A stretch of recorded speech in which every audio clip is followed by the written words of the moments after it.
지지난주부터 ABC 기독교라는 주제로 기독교를 믿는 사람이라면 반드시 알아야 하고 또 반드시 믿어야 하는 가장 기본적이고 핵심적인 기독교 신앙의 내용을 다루기 시작했습니다. 지난 두 주에 걸쳐서 기독교의 어의와 그 속에 담긴 의미, 그리고 기독교의 신앙의 출발점에 대해서 말씀드렸습니다. 이미 말씀드렸다시피 이번 ABC 기독교 시리즈 설교는 성경 본문을 중심으로 하는 강해 설교가 아니라 우리가 믿는 기독교의 진리가 참이라는 사실을 합리적인 사고와 논리를 통해서 변호하고 증명하는 변증 설교라고 할 수 있습니다. 기독교에 대한 변증이 필요한 이유는 우리 인간이 이성적인 존재이기 때문입니다. 특히 현대의 젊은이들은 이성적이고 논리적으로 이해되지 않으면 어떤 것도 받아들이려고 하지 않습니다.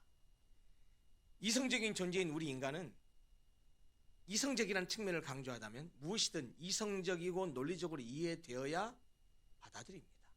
저는 이번 시리즈 설교를 통해서 우리가 믿는 기독교 신앙의 가장 기본적인 내용들을 합리적, 논리적 설명을 통해서 그것이 참이요 진리라는 사실을 변호하고 설명하고 증명하려고 애쓸 것입니다. 이번 ABC 기독교 시리즈 설교를 통해서 제가 바라는 것은 두 가지입니다. 첫째, 신앙의 기초가 약하신 분들은 신앙의 기초를 탄탄히 세울 수 있기를 바라고, 다른 하나는 이미 하나님이 주신 은혜로 기독교의 진리를 믿고 있는 분들, 그리고 신앙의 기초가 어느 정도 이미 세워진 분들은 이 변증 설교를 통해서 내가 믿고 내가 고백하는 이 신앙이 허황된 것이 아니구나, 그냥 덮어놓고 믿는 것이 아니구나, 이거 진짜 합리적으로도 맞는 얘기구나 라고는 확신을 가져서 더 깊고 확실한 믿음의 세계로 나아갈 수 있기를 간절히 바랍니다. 오늘과 다음 주는 두 주에 걸쳐서 하나님의 존재를 주제로 해서 하나님은 존재한다 라는 제목으로 말씀을 나누려 합니다.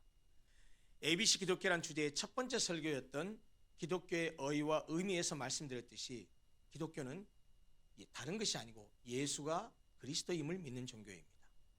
그러기에 기독교가 믿는 신앙의 내용은 대부분 예수 그리스도가 그 중심을 이루고 있습니다. 예수 그리스도의 사역, 예수 그리스도의 구원, 예수 그리스도를 통한 우리의 변화, 이런 모든 것들. 그래서 사실은 기독교의 많은 신앙의 내용들은 이 예수 그리스도가 그 중심을 이루고 있는 것이 사실입니다. 그리고 지난주에 설교했던 내용, 기독교 신앙의 출발점에서 말씀드렸듯이 기독교 신앙으로 들어가는 출발점, 이거는 우리 신앙인들에게 지금 하는 말이에요. 누군가가 기독교 신앙으로 들어가려면, 기독교 신앙을 출발하려면 내가 죄인이라는 사실을 깨닫고 인정하고 내 죄를 대신 지시고 십자가에서 나를 위한 대속의 죽음을 중으신 예수 그리스도를 구주로 받아들이는 데서 출발한다라는 사실을 제가 지난주에 아주 깊이 강조해드렸습니다.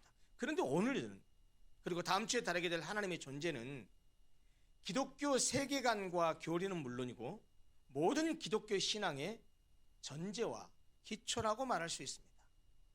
예수 그리스도의 탄생, 그의 죽음, 그의 부활, 그리고 그를 믿는 믿음을 통한 인간의 영생과 구원, 이 모든 것들은 전지전능하신 하나님의 존재를 전제하지 않으면 받아들일 수 없는 신앙의 내용들입니다.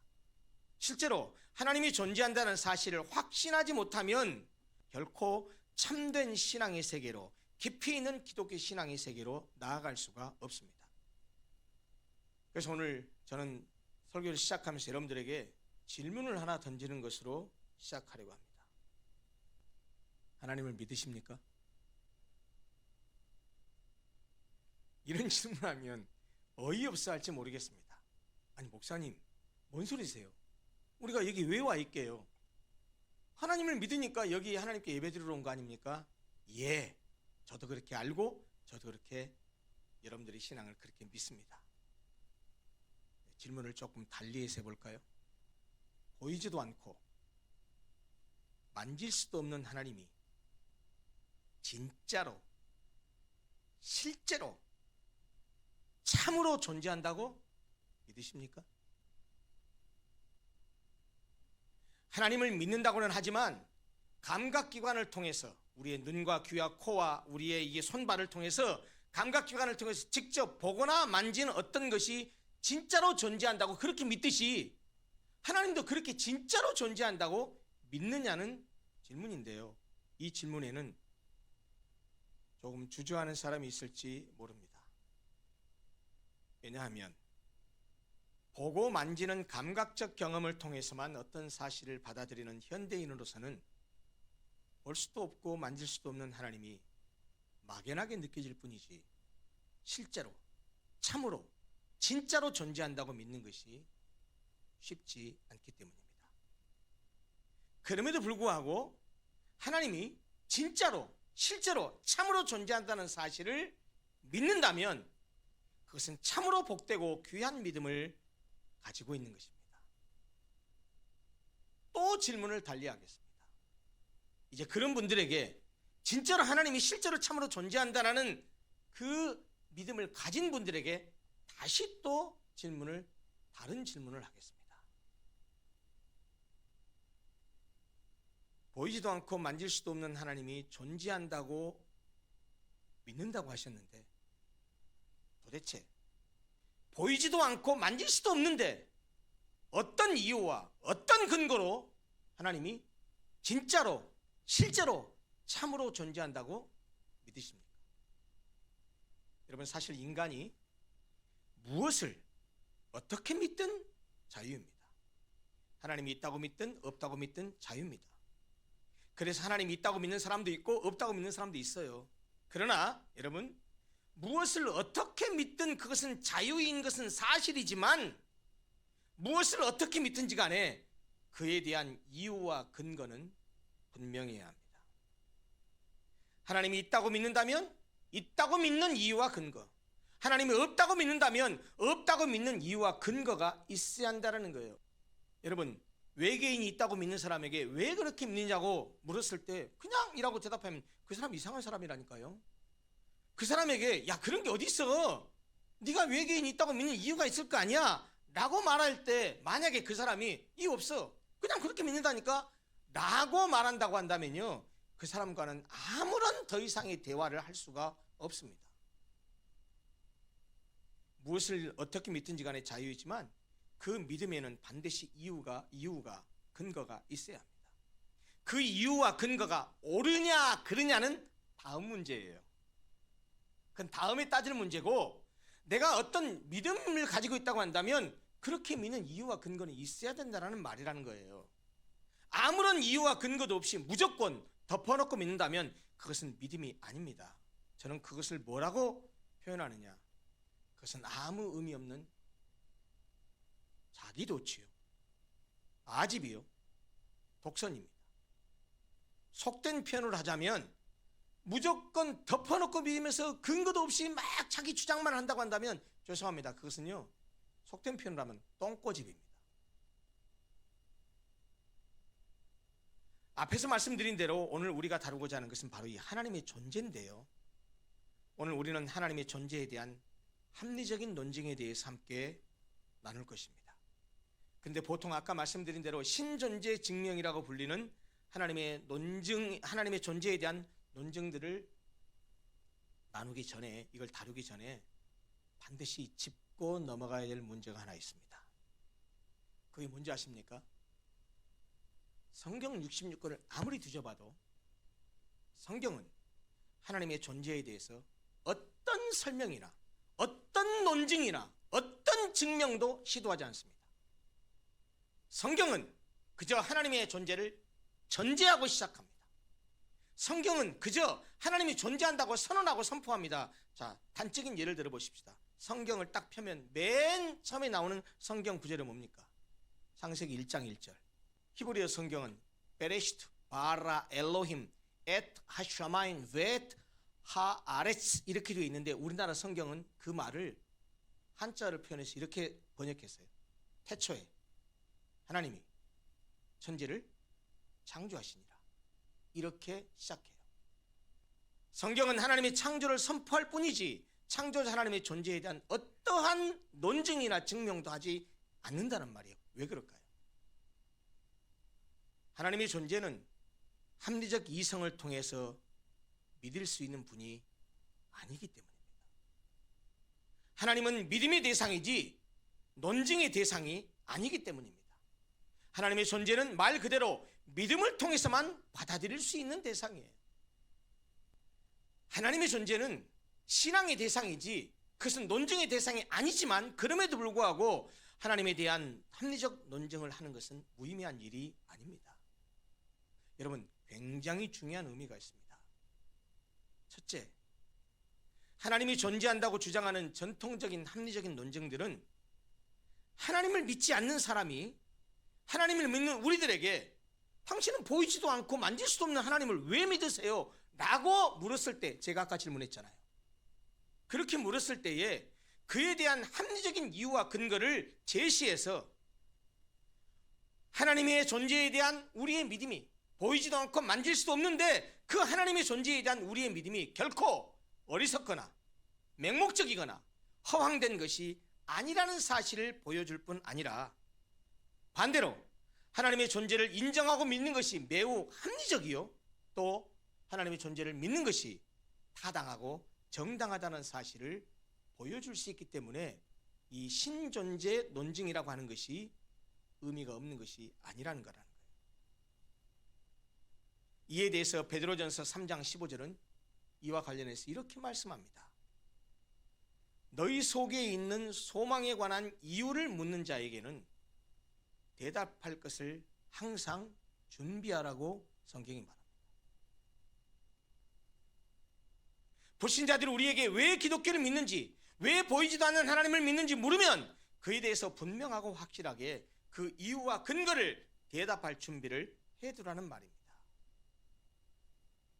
하나님이 존재한다라고 하는 사실을 합리적으로 논증하는 이 소위 말하는 신존재 논증들은 그것을 위한 하나의 준비라고 할 수 있습니다. 내가 왜 그렇게 믿는지 당당하게 얘기할 수 있어야 되죠. 내가 그렇게 보이지도 않는 하나님, 만질 수 없는 하나님, 그래 보이지도 않고 만질 수도 없지만 너 한번 생각해봐, 이성 능력이 있는 너 한번 생각해봐 라고 해서 하나님의 존재에서 당당하게 합리적으로 우리가 논증하고 설명할 수 있다고 한다면 얼마나 좋겠느냐 하는 얘기예요. 이 하나님의 존재에 대한 합리적인 논증들을 통해서 보이지 않는 하나님이지만 생각해보니까 존재할 수도 있겠구나 하는 생각을 갖게 함으로써 그들이 하나님에 다가갈 수 있는 접촉점을 제공해 준다는 점에서 이건 굉장히 의미가 있습니다. 하나님의 존재에 대한 합리적인 논증을 하는 또 다른 의미가 있는데요, 그것은 여러분처럼 이미 하나님을 믿고 있는 신앙인들에게도 의미가 있습니다. 즉 하나님이 존재한다는 합리적인 설명을 통해서 하나님에 대한 믿음이 이성에도 합치된다는 사실을 보여줌으로써 이미 하나님을 믿고 있는 신앙인들에게는 그들의 믿음을 더욱 강화시켜주고 또 더 확신 있는 신앙적인 삶을 살게 하는데 도움을 줄 수 있다는 점에서 또 다른 의미가 있습니다. 이성적 존재인 인간은 어떤 것을 믿을 때 아무런 근거 없이 덮어놓고 믿기보다는 자신이 믿은 믿음에 대한 합리성을 확보하기를 원합니다. 신앙도 마찬가지입니다. 하나님을 믿는 사람이 고개를 끄덕일 정도의 합리적인 확신까지 들면 하나님을 더욱더 신봉하고 따르게 됩니다. 반대로 자신의 믿음에 대한 합리성을 확보하지 못하면 상황에 따라 하나님에 대한 믿음이 흔들리고 하나님을 절대적으로 신뢰하는 신앙적인 삶을 살 수가 없습니다. 여러분, 신앙의 세계에 들어가는 것은 주관적인 선택입니다. 개인의 결단입니다. 한편으로 미지의 세계를 찾아 들어가는 모험이기도 합니다. 신앙의 세계에 들어가는 것은 선택과 결단이요 모험일지 모르지만 일단 신앙의 세계에 들어간 이후에는 신앙적인 체험 중요합니다. 그리고 자신의 신앙에 대한 합리성을 확보해서 신앙의 확신을 가지는 것, 그것은 더 중요합니다. 이미 하나님을 믿고 있는 사람에게도 하나님의 존재에 대한 합리적 설명이 필요한 이유가 바로 이것입니다. 아까 말씀드린 대로 하나님이 존재한다는 사실을 논증하는 소위 말하면 신존재 논증, 하나님의 존재 증명 방식의 논증 방식에는 전통적으로 네 가지가 있어요. 존재론적 논증, ontological argument, 우주론적 논증, cosmological argument, 목적론적 논증, teleological argument, 그리고 도덕적인 논증, moral argument, 이 네 가지가 있습니다. 그런데 오늘은 앞에 두 가지, 존재론적 논증과 우주론적 논증에 대해서만 간단히 말씀드리려고 합니다. 먼저 존재론적 논증입니다. 이 존재론적 논증이라고 이름 붙인 이유가 뭐냐면, 하나님은 그의 존재에 대한 개념상 생각해보면 진짜로 존재하지 않을 수가 없는 존재다라는 결론에 이르는 거예요. 다시요, 이 존재론적 논증이라고 하는 건 다른 것이 아니고, 하나님은 하나님의 개념상 존재하지 않을 수 없다라는 거예요. 존재한다가 아니고 존재하지 않을 수 없다라는 거예요. 이것을 개념론적 논증이라고 하는데, 왜 이런 말로 불리기도 하냐? 하나님에 대한 개념으로 시작해서 개념으로 끝나기 때문이에요. 개념 하나만으로 하나님이 존재한다는 사실을 논증하기 때문이에요.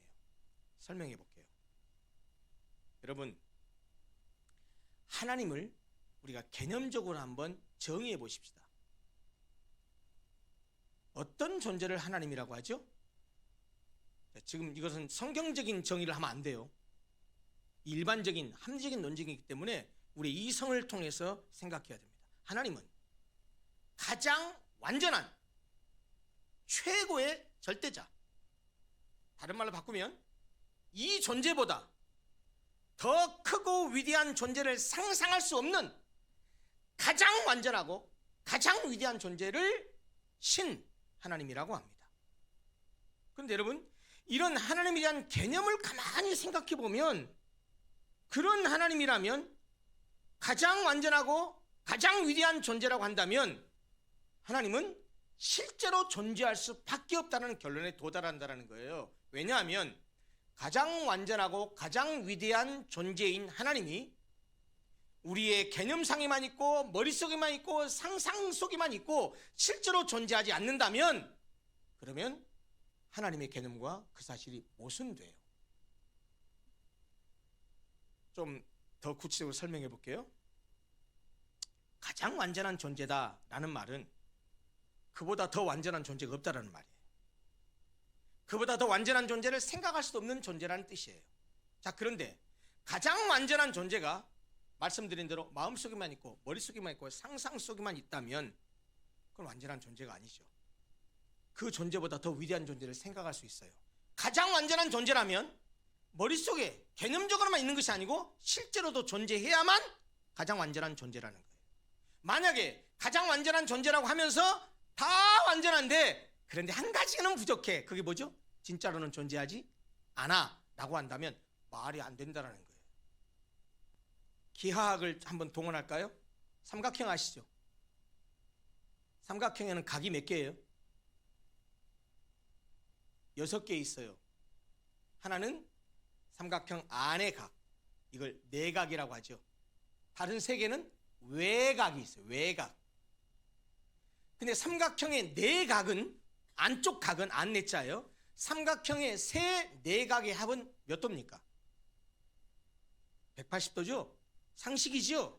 그런데 여러분, 내각의 합이 180도라는 것은 삼각형이 가지고 있는 필수적인 특징이에요. 그렇듯이 실제로도 존재한다는 것은 가장 완전한 존재가 가지고 있는 필수적 특성이에요. 두 번째는 우주론적 논증입니다. 이 우주론적 논증은 우주 안에서 진행되는 모든 운동에는 반드시 원인이 있다는 사실로부터 운동의 궁극적 원인인 하나님의 존재를 논증하는 방식입니다. 여기에는 철학의 중요한 논리학의 중요한 원리가 적용되는데 소위 causality, 인과율이라는 것이 적용됩니다. 인과율은 원인이 없으면 결과도 없다는 거예요. 멀리 갈 것 없이 우리 자신의 존재에 대해서 한번 생각해 보십시다. 석현 형제, 박석현이라는 사람은 어떻게 이 땅에 존재하게 됐습니까? 원인과 결과를 얘기해 보세요. 석현 형제의 부모님으로 인해서 존재하게 됐어요. 그러면 석현 형제의 부모님은 어떻게 존재하게 됐어요? 석현 형제의 부모님이 존재했기 때문에 존재하는 거예요. 자, 이런 식으로 거슬러서 올라가면 할머니까지 10대조 할머니 할아버지를 생각해 보십시오. 10대조 할머니 할아버지 꽤 그냥 역사가 올라가겠죠? 보신 적 없죠? 계셨습니까? 안 계셨습니까? 조금 더 써보세요. 100대조 할머니 할아버지 계셨어요? 안 계셨어요? 그렇죠. 그럼 계속해서 한번 거슬러 올라가 봅시다. 어디까지 갈까요? 여러분, 이거는 감각적인 문제가 아니에요. 경험의 문제가 아니에요. 논리의 문제예요. 어떤 것이든 존재하려면 존재의 원인이 있어요. 자, 보세요. 이것이 존재하려면 이것이 결과물이고 이것에 존재하게 되는 원인이 여기 있어요. 이것 때문에 이것이 존재해요. 그럼 이것도 존재하려면 이것의 원인이 있을 거 아니에요. 이것 때문에 이게 존재해요. 그럼 이것도 존재하려면 무엇으로부터 존재해요. 이런 식으로 계속 존재의 원인과 결과를 거슬러 올라가면 어디까지 갈까요? 우리가 갈 수는 없고 경험할 수 없지만 저 끝에 있는 최초의 원인자까지 가지 않겠습니까? 그런데 그 최초의 원인자는 그 밑에 있는 모든 다른 존재들과 근본적으로 다른 게 있어요. 그건 뭐냐? 그것이 최초의 원인자이기 때문에 그것이 존재하기 위해서는 존재의 원인이 있어야 되는데 다른 모든 것들은 그것보다 먼저 존재해요. 이걸 소위 철학적인 용어로 선행적 존재라고 말해요. 먼저 존재한다는 거죠. 그런데 최초의 원인자는 그것을 존재하기 위한 선행적 존재 있어요, 없어요? 없어요. 만약 있다면 이건 최초의 존재가 아니죠. 이 최초의 존재를 가능하게 한 다른 원인이 있다면 이게 최초의 존재죠. 그러니까 어쨌든 최초의 존재까지 가면 그 존재는 다른 어떤 것으로부터 존재하게 되는 존재가 아니에요. 그런데 존재하고 있어요. 그러면 무엇이든지 존재하려면 존재의 원인이 있어야 되는데 이 존재의 원인이 다른 데 있는 것이 아니라면 어디 있을까요? 그 존재는 존재의 원인이 어디에 있겠어요? 자기 안에 있어요. 자기 원인적 존재라고 말해요. self-existence. 자존적 존재라고 한자로 표현해요. 이에 대해서 말하고 있는 것이 뭐예요? 출애굽기 3장 14절이에요. 출애굽기 3장 14절에서 모세에게 하나님께서 이스라엘 백성들을 데리고 오라고 했을 때 모세가 묻잖아요. 아니 하나님, 내가 가서 야 나 따라서 가자 그러면 야 너 누가 보내서 왔는데? 하나님 보내서 왔다고 해. 하나님이 누군데? 너희 조상의 하나님, 아브라함의 하나님, 이삭의 하나님, 야곱의 하나님이라고 해라. 그런데 하나님, 만약에 그 하나님 이름이 뭐냐고 물으면 제가 뭐라고 대답할까요? 그때 하나님께서 출애굽기 3장 14절에 뭐라고 말씀하셨어요? 나는 스스로 있는 자니라. 우리나라 성경에는 스스로 있는 자라고 번역을 했지만 이거 죄송해요. 오늘 주어 앞표지에 있는 이 내용, 영어 성경에는 I am who I am 이렇게 번역했어요. 이것을 직역하면 나는 이다. 어떤 존재냐? Who I am. 나는 있다. 직역하면 이렇게 돼요. 나는 있다. 그런 존재이다. 이 말이에요. 나는 있음.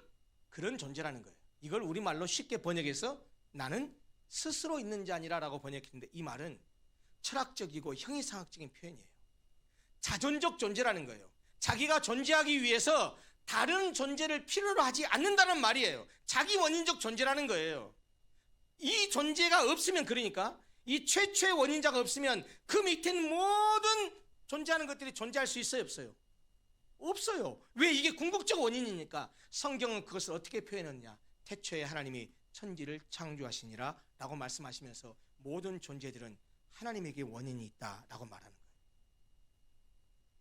오늘 우리가 성경 구절 한 구절을 더 읽었는데 여러분, 비행기를 뜨거나 내릴 때 아니면 비행기에 저 위에 올라갔을 때 아래를 내려다본 적 있죠? 내려다봐 보세요. 수많은 아파트와 건물들이 있지 않습니까? 근데 우리는 누가 그 건물을 지었는지 아세요, 여러분들? 모르죠.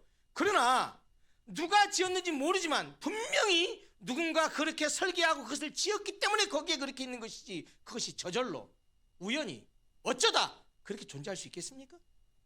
그래서 성경은 뭐라고 말하냐? 집마다 다 지은 이가 있기 마련 아니냐. 이 세상 만물도 마찬가지다. 이 세상 만물을 지은 사람은 여호와 하나님이시다 라고 말하는 거예요. 오늘 설교를 마치겠습니다. 기독교 진리의 모든 내용은 다시 말씀드리지만 하나님이 진짜로 실제로 참으로 존재한다는 사실에 기초합니다. 근데 불행스럽게 하나님은 만질 수도 볼 수도 감각할 수도 없는 존재입니다. 어떻게 우리가 그걸 믿을 수 있을까요? 하나님의 존재에 대한 것을 실제로 믿지 않는다면, 또 하나님이 실제로 존재하지 않는다면 우리가 믿는 모든 신앙의 내용은 무의미한 것이 됩니다. 만약 하나님이 존재하지 않는다면 그가 하신 말씀은 물론이고 그가 행하신 일도 판타지에 불과할 것이고 허황된 신화적 이야기에 불과할 것입니다. 또 기독교를 믿는 사람이라 할지라도 하나님이 존재한다는 성경의 선언을 확실하게 믿고 받아들이지 않으면 죄송하지만 뜬구름 잡는 듯한 신앙을 가질 수밖에 없습니다. 교회를 오래 다닌 기독교인 중에도 소위 모태신앙이라고 하는 사람 중에도 하나님의 존재를 확신하지 못해서 어정쩡한 신앙생활을 하고 있는 사람들이 적지 않습니다. 그래서 확신 있는 신앙생활을 하기 위해서는 먼저 하나님의 존재에 대한 확신을 가져야 합니다. 오늘 설교를 마무리하면서 이 말은 꼭 하고 싶습니다. 신존재 논증은 하나님이 존재한다라고 하는 합리적 논증을 통해서 하나님을 믿을 수는 없습니다. 죄송합니다.